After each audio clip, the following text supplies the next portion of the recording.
ఒకరోజు రాయలప్ప దొడ్డికాడ సంగారెడ్డి మనుషులు చదువుకునే పిల్లల్ని పాడు చేసినారు.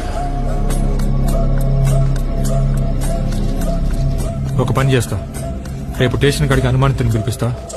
అమ్మాయి వచ్చేవారు నన్ను గుర్తుపడతాం, చూద్దాం. ఏం అవసరంలే. ఏంపా నన్ను పాడు చేసింది ఎవరని ఆయమ్మే వచ్చి ఎత్తుకోవాలనా?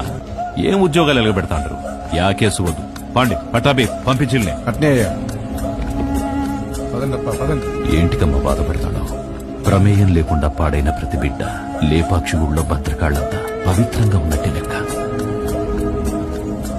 మహాకాళేశ్వరరెడ్డి మాకు న్యాయం చేయలేదని సీమలో ఏ ఒక్క గొంతు చెప్పదు.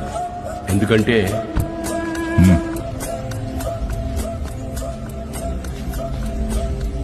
నిజంగానే వాళ్ళని గుర్తుపడతావా తల్లా?